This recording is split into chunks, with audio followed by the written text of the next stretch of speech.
Bueno, nosotros habíamos llegado y habíamos terminado, habíamos hablado un poquito de la cuestión Yo, esta de... Sí, lo escucho. ¿pueden agrandar un poquito más? Sí, señor. ¿Cómo no? Ahí arrancamos. Lo ponemos un poquito más grande. A ver si está un poquitín más grande. Ahí. Y esto lo Ahí, sacamos para le acá. di Si no, ahí. ahí nos jode eso. Ahí está. ¿Y alguien más tiene en el chat algo? Inge después puede subir. Sí, sí, sí, lo de la clase pasada es lo que me estaba acordando, que yo estaba casi seguro que no lo subí.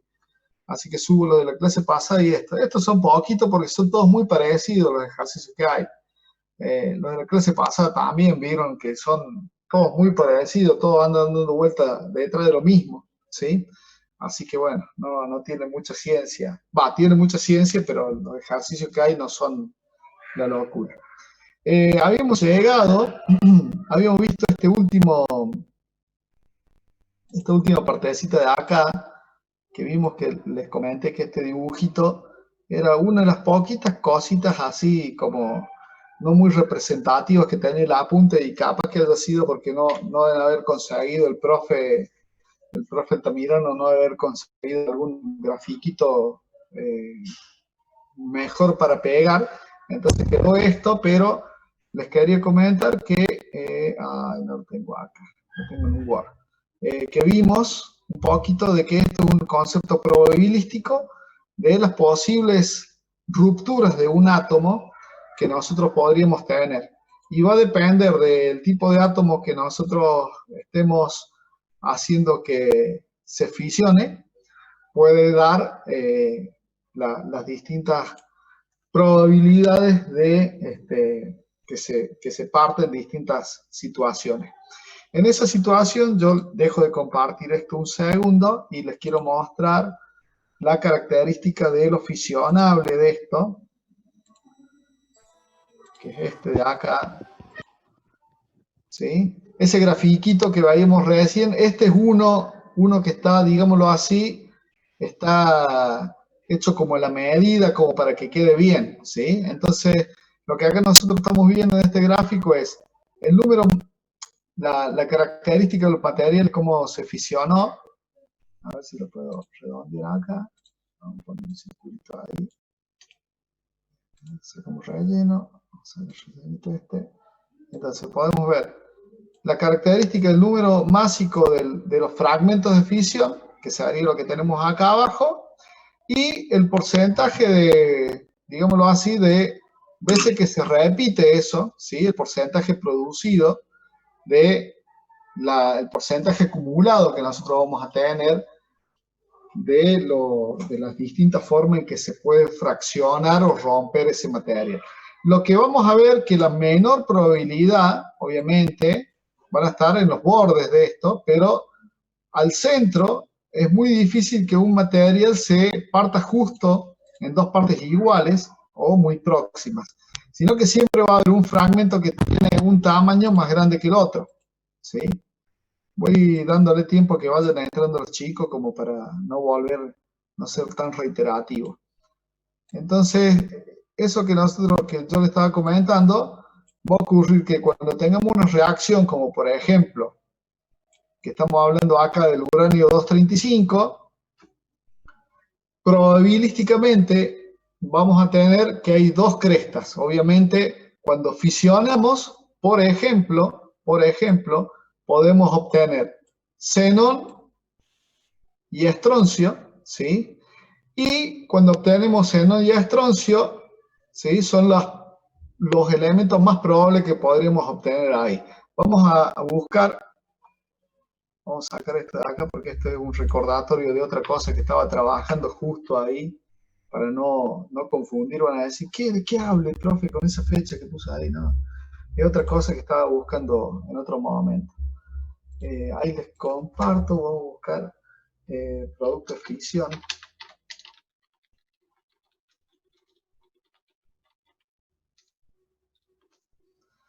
Y por lo general, cuando nosotros lo buscamos a estos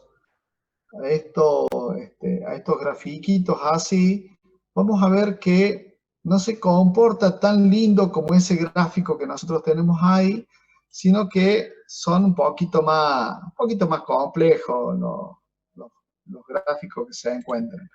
Como quería mostrarle alguno que sea un poquito más interesante de ver, ¿sí?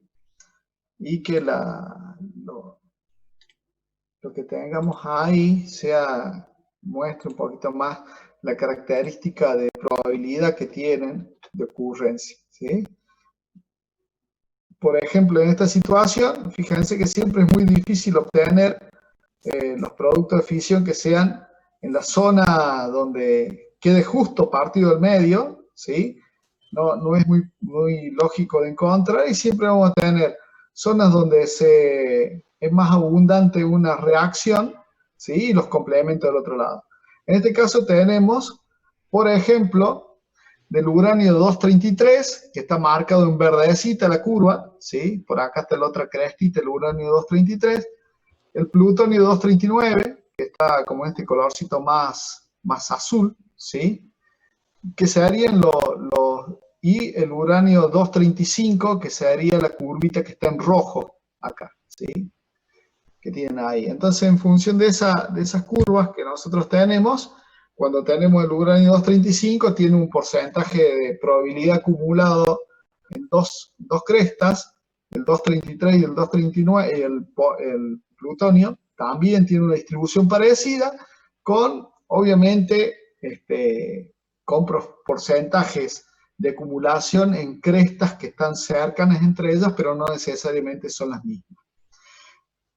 Este que está más bonito puesto acá es simplemente como si fuera una corrección de esto que nosotros tenemos acá. Fíjense que este es el del 235, del uranio 235, ¿sí? Que tenemos acá, es el mismo que nosotros tendríamos acá. Fíjense que ya que tienen acá, que es el de colorcito rojo, en este digámoslo así, lo han rectificado y nos lo han dejado un poquito más simple, más presentable y que sea más fácil de entender. Pero fíjense que los porcentajes acumulados que se producen, ¿sí? Son de cerca del 10% en las crestas, ¿sí? Quiere decir que son bajos y que no es tan predecible cuando rompemos los átomos, que nos queden fragmentos que sean fáciles de identificar. Después de que tenemos la fractura de estos elementos, obviamente pueden ocurrir que lleguemos a elementos que sean inestables, como por ejemplo que decaiga del xenón por una emisión beta al cesio, por una emisión beta al bario, por una emisión beta al lantánido y por una emisión beta de nuevo al cerio, ¿sí? Este cesio y este cerio, ¿sí? Y en este caso ya este elemento ya es estable, por lo tanto ya dejan de decaer y llega a este valor. Y del lado del estroncio, por emisión beta al yodo, y acá me mato, creo que circonio, no me acuerdo cómo se llama. Eso me pasa por no leer antes de venir, ¿eh? Eso está mal. Y llegamos al circonio, creo que es este, ¿sí? ZR, cualquier cosa buscarlo en internet mientras yo sigo emitiéndoles acá. Y entonces que este también es estable. Quiere decir que en una reacción nuclear en la cual buscamos fisionar el material mediante partículas a alta velocidad que tengan una alta energía cinética, vamos a ver que en esa situación no queda ahí, sino que muchos de los materiales fisionables van decayendo en función de la característica que tiene ese material, que me va dejando como nuevo material producido a partir de esa fisión. Eso era lo único que, así como por ahí uno ve la apunta y queda ahí como que no se entendió esto, es el único gráfico que yo he visto así medio que no cerraba, pero el resto de los gráficos cierran bastante bien. Los productos de fisión, ¿sí? Que esto es más o menos lo que acabamos de charlar recién, ¿sí? Después de que nosotros tenemos el producto de fisión, vamos a ver que se van generando nuevos productos de fisión por emisión de partículas, ¿sí? Como por ejemplo en la emisión beta, que nosotros habíamos hablado ahí. Como los elementos que nosotros tenemos ahí tienen características de que son de emisión del tipo isobárica, eso quiere decir que la emisión va a ser una emisión beta negativa. Si nosotros vemos este tipo de cosas que venimos charlando acá, vamos a ver que no siempre el hecho de que nosotros tratemos de fisionar un material mediante una bala, hablando mal y pronto, entre comillas, que sería un neutrón que viene con una cierta velocidad, impacta con el núcleo, lo genera o lo deja inestable, le da una inestabilidad al núcleo, y de esa inestabilidad obtenemos, obviamente, la fisión. Por ejemplo, en este caso, kriptón y bario, ¿sí? Y en esta situación obtenemos también calor, ¿sí? Y dos neutrones libres. No siempre ocurre eso, por eso es un concepto probabilístico, sino que también puede ocurrir que en esa situación, cuando chocamos, acá lo vamos a meter un poquito porque si no me van a decir, profe, no se ve, y tienen toda la razón del mundo. Entonces, cuando chocamos con nuestra balita, que es nuestro neutrón al núcleo, lo podemos dejar inestable, como en este caso, ¿sí? Fíjense,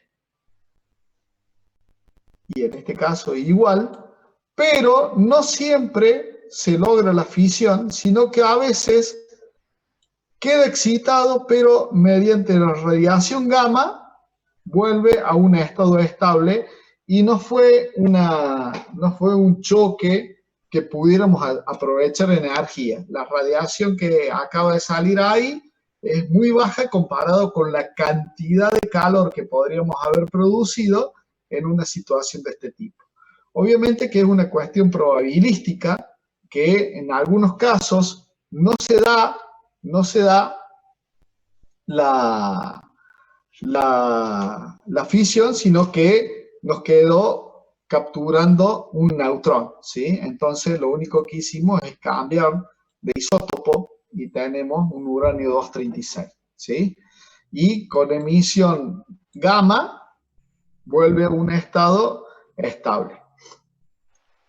En esa situación obviamente no nos sirve de mucho,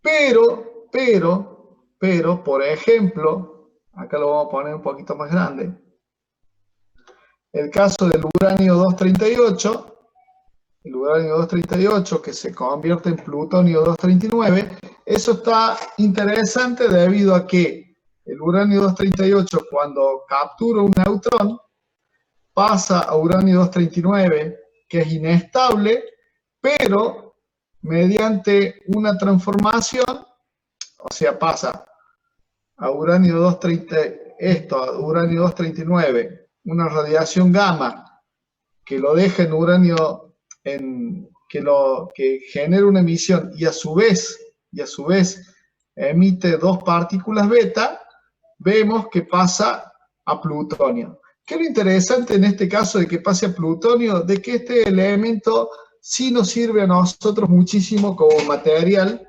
para fisionar. ¿Por qué? Porque en esa situación, cuando es un material que sirve para fisionar, en esa situación vamos a ver que es provechoso que ocurra este paso intermedio con una emisión gamma.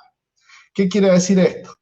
Que en el caso de un neutrón y el uranio 238, lo que va a tener es una inestabilidad. Podemos tener esta situación, ¿sí? Y con los decaimientos que estuvimos charlando hace un ratito, pero a su vez también podemos tener que si tenemos uranio 239, vamos a tener, acá debería decir 238 pasa a 239 con emisión gamma, pasa una cierta cantidad de tiempo, ya que sigue siendo inestable este material, ¿sí? Es radioactivo, emite un electrón, es decir, una emisión beta negativa, y a su vez queda transitoriamente como Neptunio durante 2.33 días, ¿sí? Y después pasa a un material que nos sirve a nosotros como elemento para la fisión nuclear. En esa situación, si nosotros ahora utilizamos un neutrón, en esta situación ya podemos tener una situación en la cual podemos comenzar a tener un elemento que puede ser fisionable. Eso sería la característica del plutonio, ¿sí? En esa situación, el plutonio, nosotros podríamos tener un material fisionable a partir de un material como era el uranio 238, ¿sí? Por ahí se me escapa la página, pero sepan disculpar, por ahí no se la puede controlar fácilmente. Y esto sería la característica de dos isótopos de plutonio. Uno el 239 y el otro el 241, con las posibilidades de realizar una reacción en cadena, ya que me libera 3 neutrones, ¿sí? Y con esos 3 neutrones podríamos ir a impactar otros núcleos que nos permitan obtener más energía en forma de calor y nuevos neutrones para seguir realizando la cadena que estamos planteando. Obviamente que, como ya habíamos charlado acá en este tema, era importante que para que se produzcan estas reacciones, que nosotros tuviéramos, ¿sí? Denme 2 segundos, que son las reacciones basadas en neutrones, son las que estamos charlando, ¿sí? Fíjense, ténganlo en cuenta, ¿sí? Que nosotros tuviéramos a su vez una característica que estaba relacionada con el área equivalente, con el área eficaz que podemos ver. Por eso es que nosotros en un reactor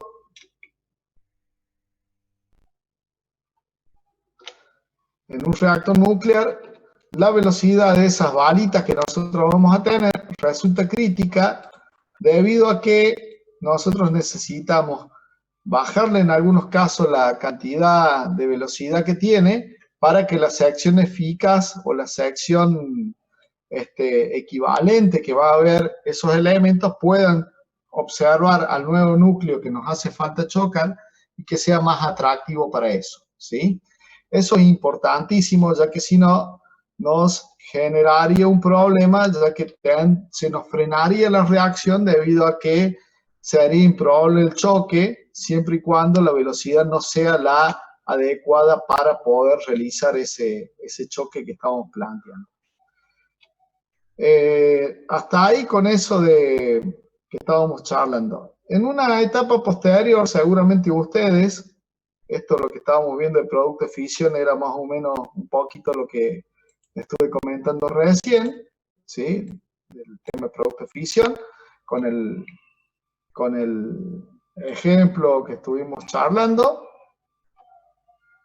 Es lo que nosotros habíamos estado hablando, la energía liberada también. Obviamente que si nosotros hablamos de la cantidad de energía que liberamos cuando tenemos uranio 235, no solamente es la que habíamos visto al momento de fisionarlo, sino que es lo que tenemos al momento de fisionar, más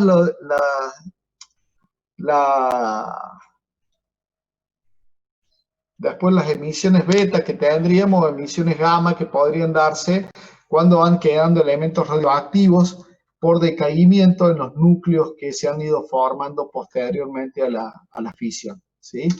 Después de eso tendríamos los reactores, que no lo voy a dar, principalmente porque ustedes ya van a tener para eso otra materia, ¿sí? Y que van a tener muchas más posibilidades de ahondar en este tema. Lo que le iba a dejar a ustedes después, le iba a hacer llegar en la autogestión una dirección para que vean un documental que es bastante interesante sobre lo que es el uranio y que por ahí no tiene buena prensa, la energía atómica no tiene buena prensa. ¿Qué quiere decir que no tiene buena prensa? Obviamente que no es una energía del tipo renovable y que por ahí, si bien no tiene una huella de carbono como lo que serían las centrales térmicas, en este caso una central de este tipo genera algunos problemas desde el punto de vista de lo que es la operación de estas centrales y algunas cuestiones de seguridad. No gozan de buena fama, obviamente, por algunos accidentes que hubo, por ejemplo, Chernobyl o después del tsunami que sufrió Japón, en la cual una de las centrales estaba a orilla del mar y sufrió algunas consecuencias. Creo que se llamaba Fukushima la ciudad, estaba tratando de acordarme, creo que se llama así, en Sí, donde sí. ocurrió un desastre bastante importante, ¿no?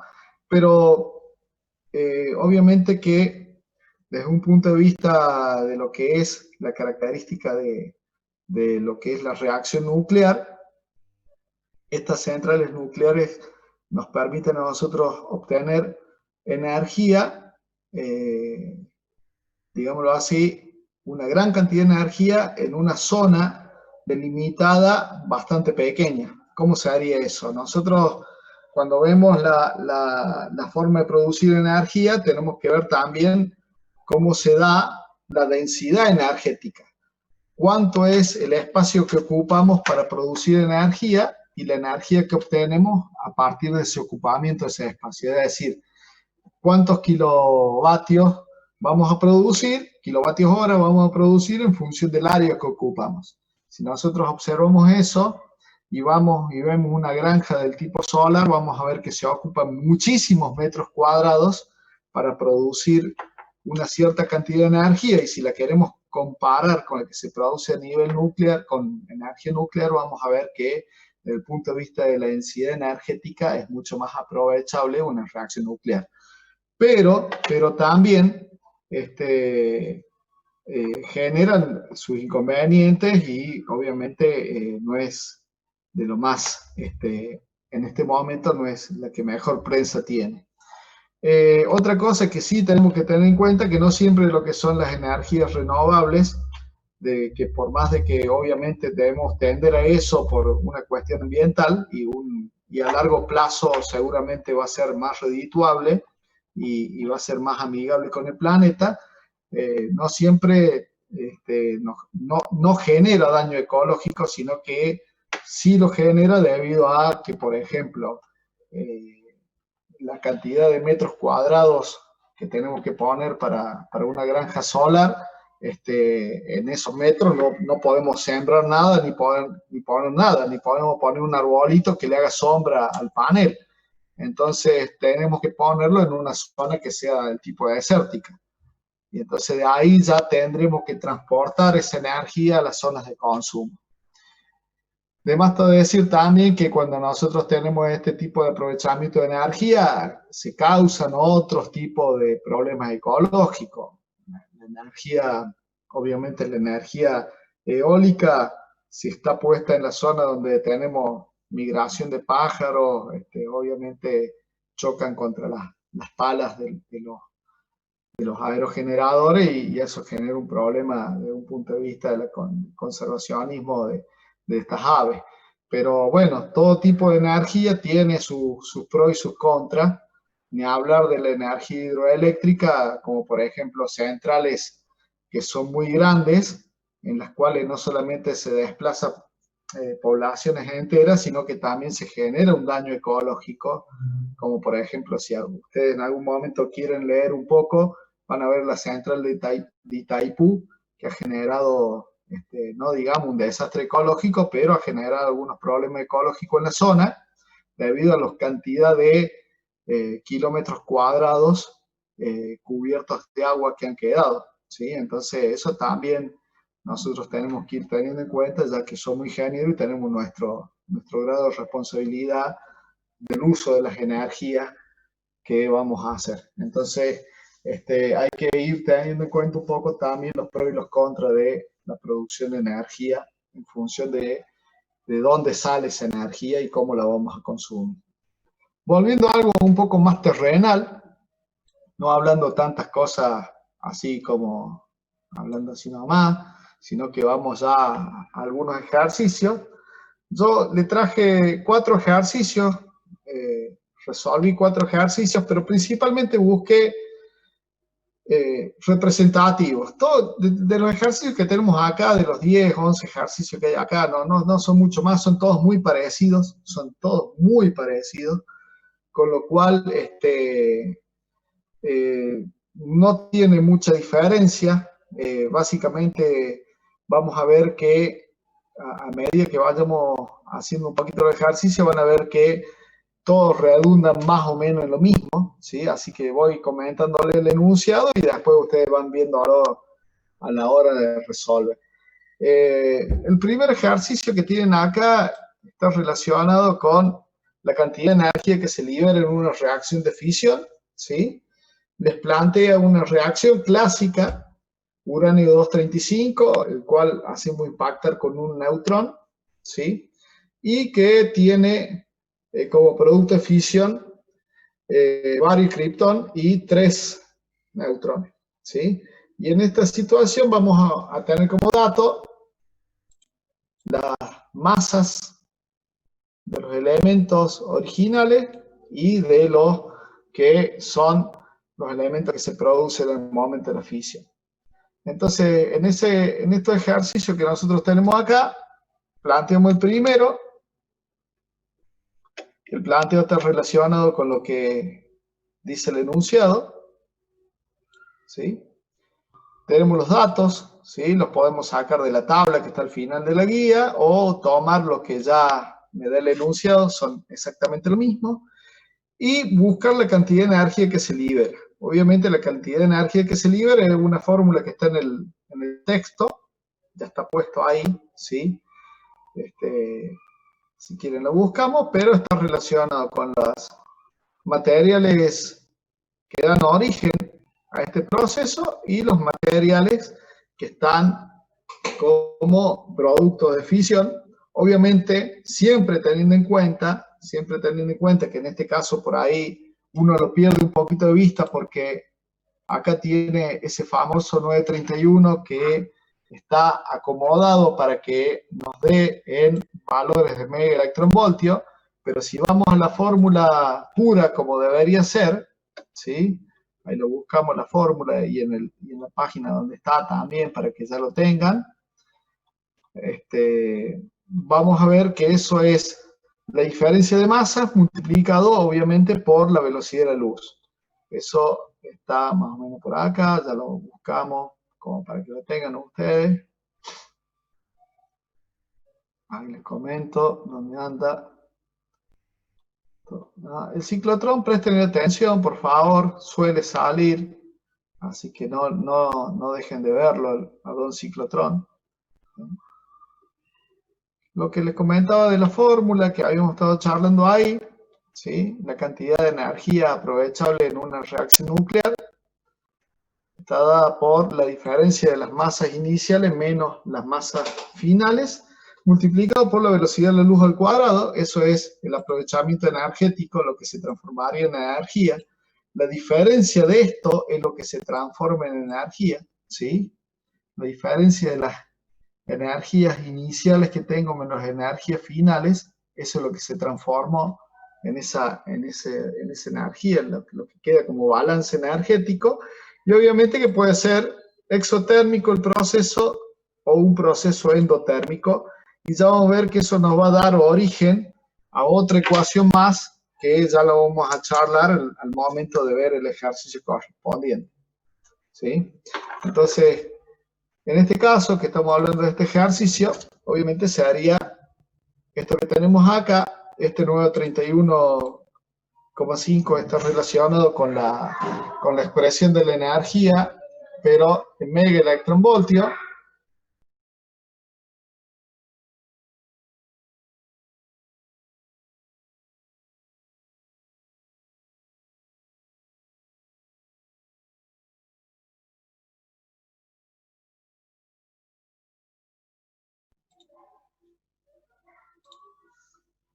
Sí, se corta el audio, ¿no? En un momento dado sí me mostraba el cartelito de conexión inestable, así que ahí se me corta un cachito el audio, pero les comentaba que acá simplemente lo que vamos a hacer ahora es reemplazar los valores que nosotros tenemos, lo que tenemos a izquierda de esta ecuación que tenemos acá, la masa del neutrón, la masa del uranio, 235, y a derecha con las otras dos masas, perdón, las otras dos masas y los tres neutrones que se producen, que serían estos que tenemos acá, ¿sí? Fíjense que es un balance de masas, lo que tenemos adentro, y que ese balance de masa multiplicado por esta constante que tenemos acá nos va a dar la cantidad de energía en megaelectronvolt, ¿sí?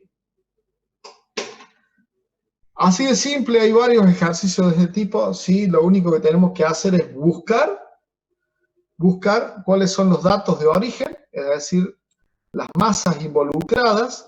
Para las masas involucradas tengamos en cuenta qué isótopo estamos hablando, del elemento químico que estamos haciendo reaccionar, ¿sí?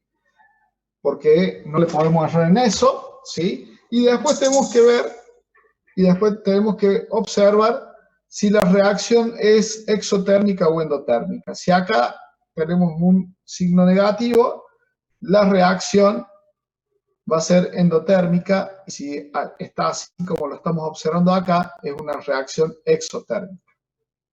Ese sería el ejercicio número 1, así de simple, así de fácil, es reemplazar, no queda otra cosa más que hacer en eso. El ejercicio número 2, sí, lo escucho. Ahí justo en la fórmula, ¿cómo el C cuadrado, la velocidad de luz, cómo queda ahí?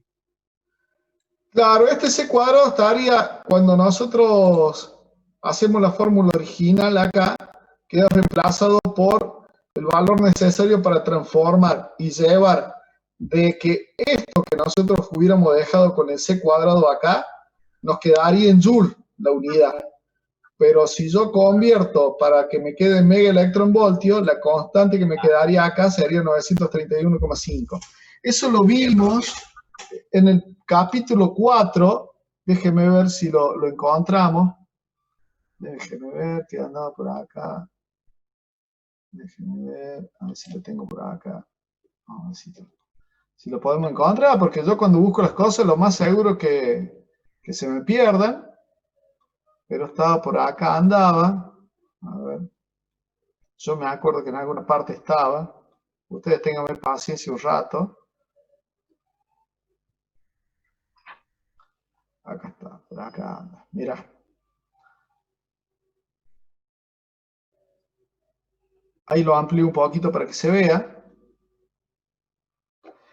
En este caso, cuando nosotros, yo le pongo 931,5, pero es 931,478, ¿sí?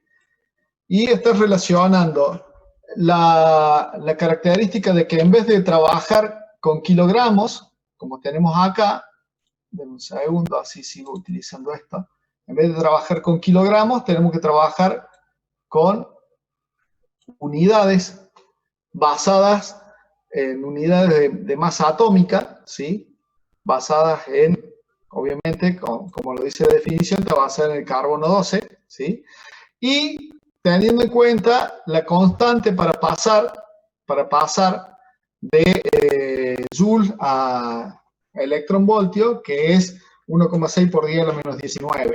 Entonces, en esa situación, por cada unidad de masa atómica que nosotros tenemos ahí, tendríamos los 931,478 megaelectronvoltios. Que en esa situación, esto está planteado teniendo en cuenta lo que vimos antes, la E sub B, que era el defecto de masa, que estaba relacionado con las masas que nosotros teníamos, ¿sí? Planteado en función de la velocidad de la luz, pero obviamente ya con la constante interpuesta ahí adelante. Que ahí estaría mal esto estaría mal porque ya tendría que estar metido con ese valor, ¿sí? Un pequeño error que tiene ahí la punta. Si ustedes observan acá está planteado, ¿sí? En unidad del sistema internacional, y acá, de este lado, ya está planteado para que me dé en megaelectronvoltio, que sería lo que tendría acá. Fíjense que de este lado se ve la velocidad de la luz y todas las otras masas en kilogramos, y de este lado ya tenemos 931,487 que habla de las masas dadas en unidades de masa atómica y la constante pasada para que nos dé ya trabajar con megaelectronvoltio en la unidad final. Eso lo habíamos visto hace mucho, ¿sí? Lo que no quiere decir Sí, que lo tenga que recordar, porque por ahí uno se olvida. Hasta yo me olvido muchas veces de las cosas. Imagínense, me olvido de pagar los impuestos, así que imagínense si no me voy a olvidar de eso. Después tengo que pagar. Después es complicado porque hay que pagar con costo, con recargo, pero bueno. Seguimos entonces. No, ese no lo hice, a ver, ya le digo cuál había hecho de acá. El otro que le hice. Hicimos el otro ejercicio, yo le puse el número 2, que sonso que estuve. No me di cuenta. El segundo ejercicio que resolví está relacionado con litio y belirio. A ver, ya le digo cuál es el que va. Este es. El 5, profe. Ejercicio número 5 de acá. ¿Sí? Este está bastante interesante porque, ojo que en este caso, fíjense acá, dice determinar la energía umbral. ¿Sí? Energía umbral. ¿Por qué? Porque el proceso que yo tengo es una reacción endotérmica. Al ser una reacción endotérmica no es una reacción espontánea, perdón, no es una reacción en la cual cuando yo lo impacto y lo quiero romper al núcleo, me libera energía, sino que yo tengo que darle no solamente la energía para romperlo, sino que tengo que vencer la posibilidad de que me capture el material y lo único que haga sea una captura del material que yo pongo ahí y lo deje inestable el núcleo y que emite una radiación y nada más. Entonces, si yo quiero romperlo o quiero arrancarle algo, tengo que tener un umbral de energía. Para ese umbral de energía, nosotros vamos a ir a la página 127. Denme un segundo. Vamos a la página 127. Perdón que sea así tan desprolijo, pero por ahí en una de esas ya les queda ahí un poquito más fácil para buscar las fórmulas que son las que van a necesitar para trabajar con esto, ¿no? Esta de acá, ¿sí? Esto estaría hablando de la energía umbral que nosotros tendríamos. Esta ya es la última, ¿sí? Es la definitiva, la ecuación final. Fíjense que para la energía umbral, ¿sí? Está hablando de la energía endotérmica, y como es una energía umbral que vamos a necesitar para que se produzca esto, es que le termina quedando acá un signo menos, ¿sí?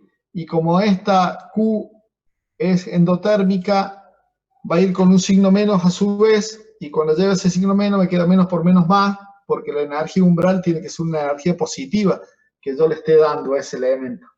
Entonces tiene que quedar positivo. Obviamente que hay una explicación un poquito más arriba de cómo se llega a ese valor del signo menos, pero que físicamente sería necesario para que este valor sea positivo acá. Y relaciona las masas originales que están dando el producto que tienen ahí. Entonces, esta fórmula es la que nosotros tenemos que hacer, pero vamos a necesitar un paso intermedio, ¿sí? Para poder plantearla, que es obtener cuánto vale la cantidad de energía endotérmica en ese producto de fisión que tendríamos que plantear.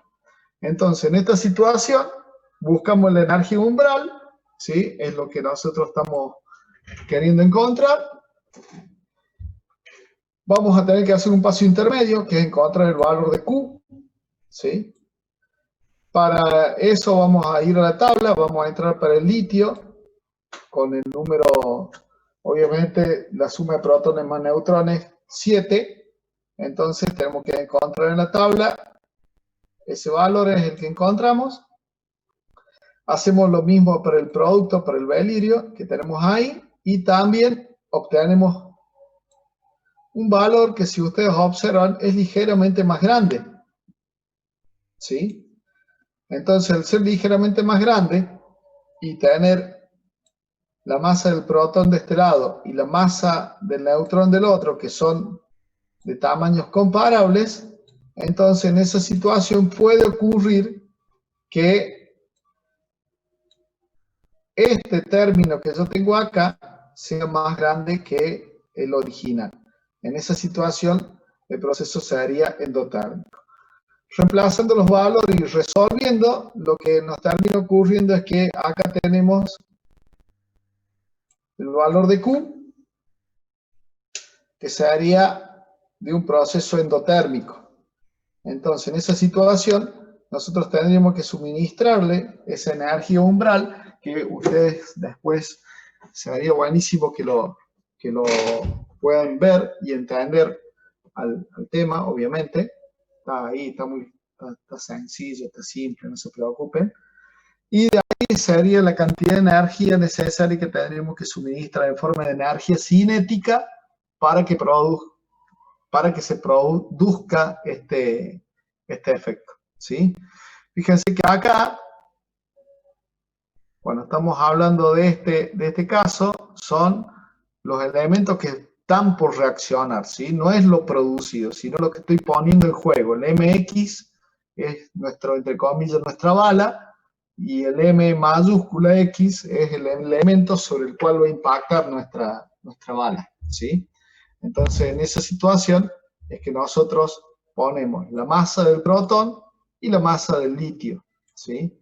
Que son las que nosotros ponemos en juego ahí. Y esta energía umbral es esa energía cinética que tenemos que darle, ese plus de energía cinética que tenemos que darle para que se produzca esa reacción y que sea exotérmico. El otro ejercicio, que yo le puse 3 acá, plantea, a ver, vamos a buscar cuál es el ejercicio que corresponde acá.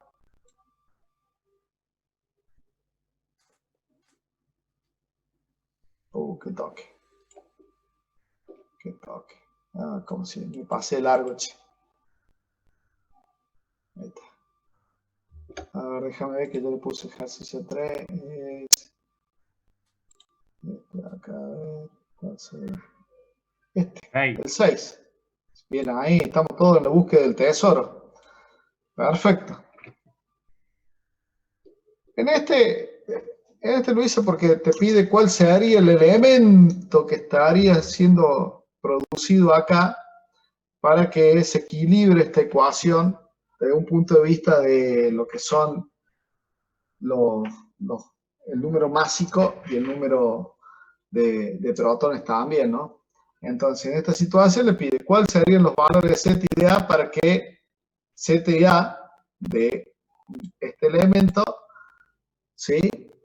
Cuánto es la energía de la reacción, no dice si es exotérmico o endotérmico, y dice si el núcleo incide sobre, o sea, el núcleo de un deuterio incide sobre un núcleo de nitrógeno en reposo, qué energía cinética mínima debe tener este núcleo de deuterio, el deuterón, para que ocurra la reacción. Quiere decir que estamos hablando también de la energía umbral, ¿sí? Que estaríamos viendo similar al otro ejercicio. Entonces, en este caso, planteamos las incógnitas. Para X, buscar cuánto es el número másico y el número atómico. Entonces, en esta situación, lo único que tengo que hacer es equilibrar. De este lado tengo 2 y 14 serían 16. De este lado tengo 10, por lo tanto acá necesariamente tiene que ser 6. Acá tengo 1 más 7 serían 8, y del otro lado tengo 5, por lo tanto este elemento es el 3. Quiere decir que acá tiene que ser litio, no quedó otra, ¿sí? Con ese dato de este litio que nosotros tenemos, es lo que vamos a ir a buscarlo a la tabla correspondiente, ¿sí? Para obtener este dato de acá que nos sirve para el próximo punto del problema. Entonces, la masa de nuestro deuterón, ¿sí? Más la masa del nitrógeno, sería lo que tenemos acá, menos la masa del litio, ¿sí? Y la masa del boro, ¿sí? Que tenemos ahí. Entonces, en esa situación, reemplazando, vemos que es una reacción endotérmica, y para que esto ocurra, nuestro hidrógeno tendría que tener una energía cinética que estaría dada por la ecuación que ya habíamos planteado antes, ¿sí? Por ahí sale fiera la letra, perdón, sepan disculpar, ¿sí? Y entonces, ahí lo único que tenemos que hacer es reemplazar el valor de Q que ya habíamos obtenido, en megaelectronvoltio, ¿sí? Y las masas correspondientes del deuterón y del nitrógeno, ¿sí? Y ahí nos quedaría la energía umbral necesaria a darle para mínima necesaria para obtener ya una cuestión que sea exotérmica. El ejercicio, el 3 y salta el 5. Uy, qué manera de cometer errores hoy, por Dios. Bueno, este ejercicio de acá es uno de fisión, ¿sí? De ejercicio de fisión. En este ejercicio de fisión, simplemente, lo que nosotros vamos a ver, porque tenía un pequeño inconveniente, porque no hemos visto eso, entonces digo yo, bueno, le voy a dar el dato para que no se vuelvan locos buscándolo. Así que bueno, por eso es que lo hice este ejercicio, pero es similar a todos los otros que hemos charlado recién. Son todos similares. Y los ejercicios del parcial van a ser de este tenor. En este caso tendríamos deuterio y pasaría a helio más un neutrón, ¿sí? Entonces, en esa situación, les pide, a ver si tenemos acá cuál es el número del ejercicio. Vamos a buscarlo acá. Acá está. Este es el ejercicio. El ejercicio número 9. ¿Sí? Dice, y acá se pone medio como, se complica, el enunciado se complica, dice, estime la altura de la barrera de energía potencial calculando la energía potencial electrostática repulsiva de los dos núcleos, cuando ellos se tocan. Es decir, que lo que nosotros estamos buscando acá, como para hacer una comparación, después nos serviría para eso, sería lo siguiente, ¿sí? Sería lo siguiente. Tenemos los dos núcleos, ¿sí? Los dos núcleos que tenemos acá, y los acercamos. Los acercamos mucho como, y ojo, por ahí uno dice, pero sería un protón, un neutrón, el otro sería un protón, un neutrón, habría que hacer una bolita acá, otra bolita acá, hablando mal y pronto, ¿sí? A ver, digamos que sería una cosa así. Uno hablando mal, tendríamos una bolita de esas así, otra bolita más así. Uy, parecen unos ojitos, pero bueno, no importa. Otro por acá, un protón, un neutrón, un protón, un neutrón, pero ¿cómo saco una sola así? Porque en realidad, en esta situación, cuando uno habla de los dos núcleos que están próximos, tengamos en cuenta que no están quietitos, sino que están moviéndose tanto el protón y el neutrón, y no están en una posición quieta, sino que están ocupando un cierto espacio los dos. Recuerden que también tienen una spin, ¿sí? Por más de que estén en el núcleo, también tienen una spin. Y en esa situación tienen como un cierto apareamiento, y entre comillas uno vería desde un cierto punto energético un radio nuclear. Ese radio nuclear experimentalmente está dado por esta expresión que tenemos acá. ¿Sí? Es decir, que acá nosotros en esta expresión que tenemos, ese radio nuclear sería una constante, esa constante es una constante del tipo experimental, ¿sí? Es un hecho que se ha llegado a través de la experimentación en laboratorio, multiplicado por el número másico, es decir, la suma de protones más neutrones, elevado a la 1/3, ¿sí? Capaz que no se ve bien ahí, pero ahí dice 1/3. Ahí lo vamos a limpiar un poco esto. Ahí vamos a ampliar un poquito también. A ver si lo podemos ampliar acá. Vamos a sacar esta herramienta. Ampliar un poquito. Y vamos a sacar este de acá. Entonces, ese número que nosotros estamos hablando acá, ¿sí? Es A elevado a la 1/3, ¿sí? Entonces, en esta situación nos queda 1.25 por 10 a la menos 15 multiplicado por, tenemos un protón, un neutrón, entonces sería 2 a la 1/3, ¿sí?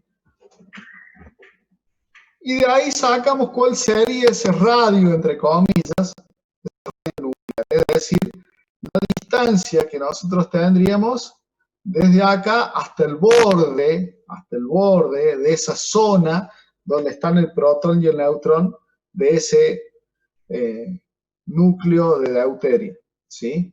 Entonces esa distancia sería 1,57 por 10 a la menos 15 metros. Y la distancia que tenemos sería desde el centro ese hasta el borde y desde ese borde hasta el otro centro. Quiere decir que se harían 2 veces R0. Esta fórmula que está acá, reitero, es una cuestión fáctica, es una cuestión experimental, ¿sí? Es una cuestión de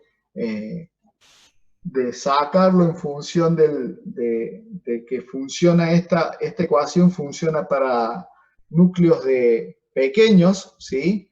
No de gran cantidad de protones y neutrones, sino que es para núcleos pequeños, una ecuación que funciona en esa restricción. Entonces, ahí tendríamos nosotros el valor de la distancia entre esos dos lugares donde estarían concentradas las cargas, ¿sí? Por decirlo así, eléctricas de este elemento. Nosotros estamos buscando la energía, ¿sí? La energía potencial, ¿sí? Que tenemos cuando acercamos esos dos núcleos, ¿sí? Entonces, esto va a ser R, este valor 3,14 por 10 a la menos 15, sería el valor que pongo acá. Q obviamente es el de un protón, el del otro protón, que sería esa cantidad por 2 o elevado al cuadrado. Y de ahí sacamos que esa barrera de potencial que nosotros tendríamos sería 7,34 por 10 a la menos 14 joule o 0,458 megaelectronvoltios. ¿Qué pasa ahora si nosotros, a ver si lo dejé acá, nos pide que determinemos la energía liberada en estas reacciones, es decir, cuando fusionamos dos átomos de deuterio, ¿cuánto sería esa energía liberada, ¿sí? En megaelectronvoltios y en joule? Obviamente que sería simplemente la ecuación que habíamos visto antes, ¿sí? Ya venimos trabajando con esta ecuación, y que tenemos las masas originales, las dos masas de deuterio, menos la masa de helio y la masa del neutrón liberado que tenemos acá, ¿sí? Entonces, en esta situación nos queda que reemplazamos por los valores obtenidos de y acá sacamos cuánto es la energía liberada. Y fíjense que si nosotros logramos vencer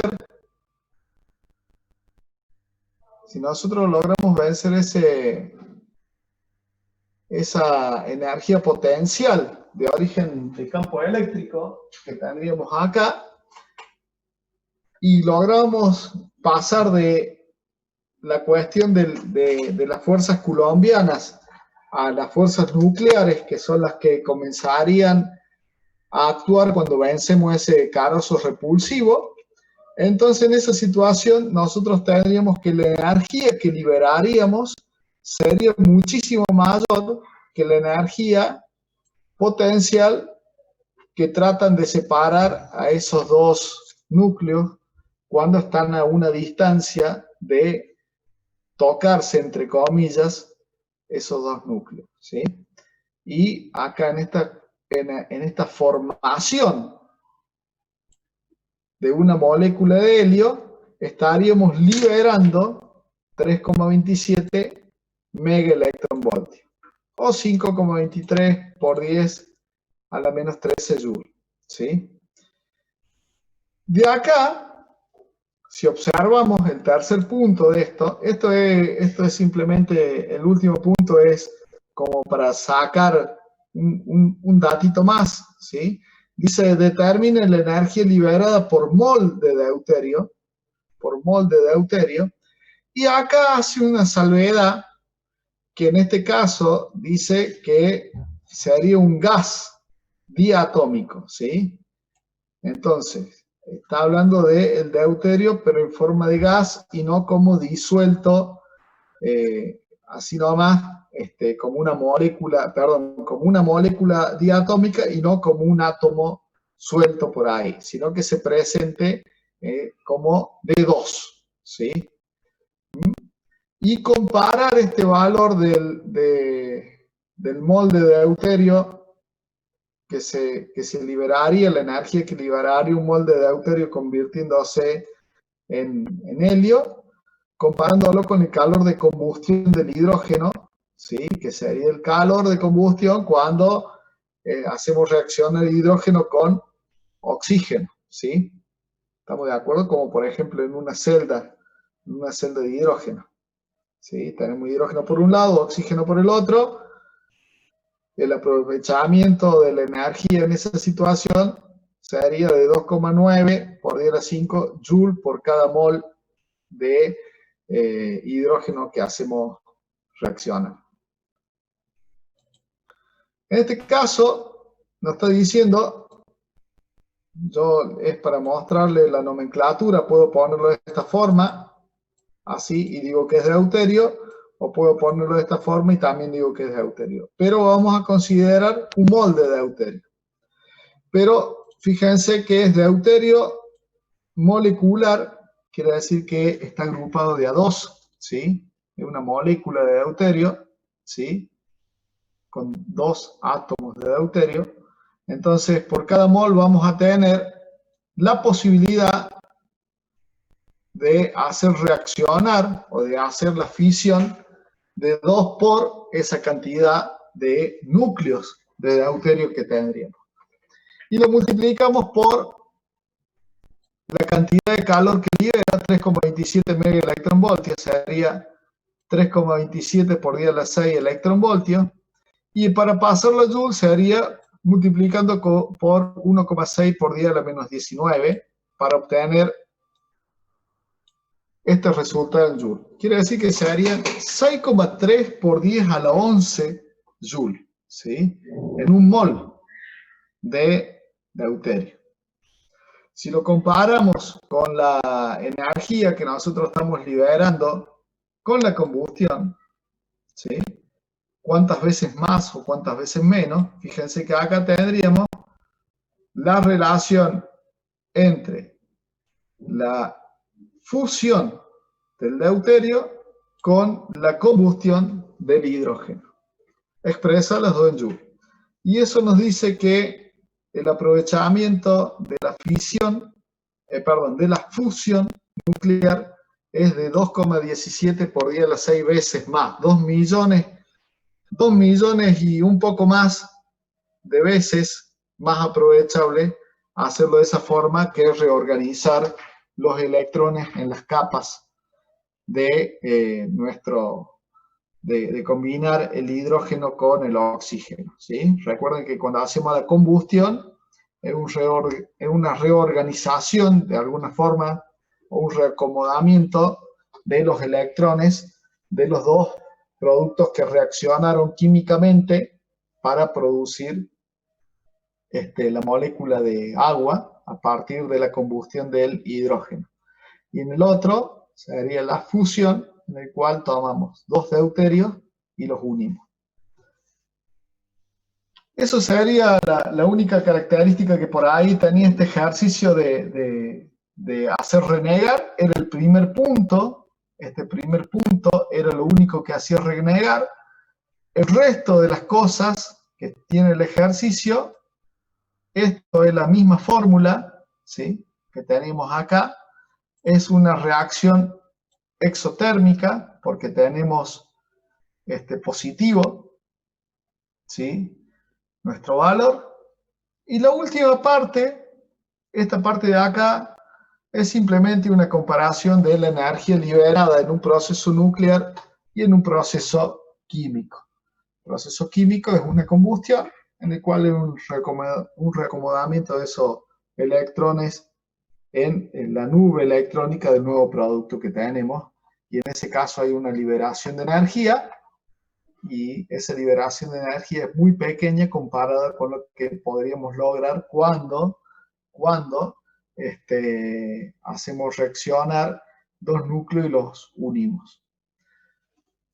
El resto de los ejercicios son del mismo tenor, ¿sí? Son del mismo tenor, así que no hay mucho más como para charlarlo. Fíjense que todos tienen la misma característica. Es más, este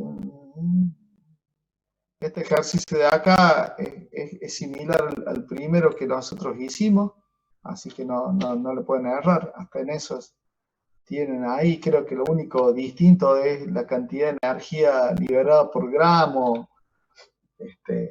que nosotros tenemos que calcular. El resto ya está todo hecho en el primer ejercicio, ¿sí?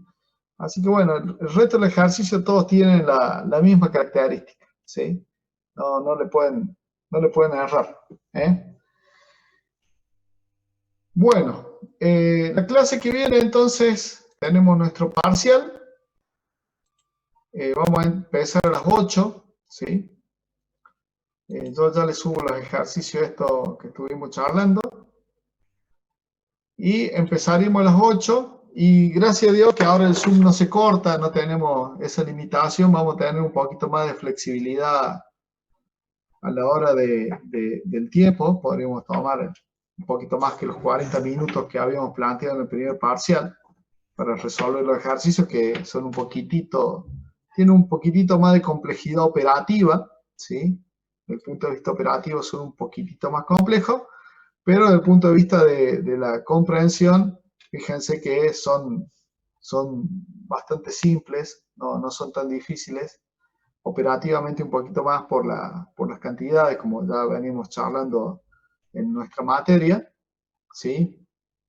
O valores que llevan un exponencial negativo que lo hace muy, muy, muy pequeño, o valores que hacen un exponencial que lo hace extremadamente grande, y por ahí un signo menos mal puesto, un exponente que no era el que correspondía, y nos hace que el ejercicio tome valores un poco extraños, ¿no? Entonces, solamente cuidado en ese tipo de cosas y nada más, ¿no? El resto es todo bastante, digámoslo así, desde el punto de vista comprensivo, o desde el punto de vista de entender lo que se está haciendo, no es tan complicado, porque son solamente definiciones, y a la hora de resolver los ejercicios, la cantidad de fórmulas son pocas como para tener en cuenta. Bueno, gente, eso se haría todo. Fíjense que hoy liquidamos rápido la clase. No hay mucho más ejercicio para hacer, así que bueno, eso se haría todo. Recordemos que tenemos el martes próximo parcial, y el subsiguiente la otra parte. No recuerdo si era primero práctico y después teórico, creo que había quedado así al final, o primero teórico y después práctico, no recuerdo. Ahí lo veo, cualquier cosa, pero el martes vamos a tener lo que diga la autogestión. La autogestión ya está programada, así que no hay problema. Lo que dice la autogestión es lo que vamos a tomar. Y ya les subo los ejercicios, así ya lo tienen y pueden trabajar tranquilos.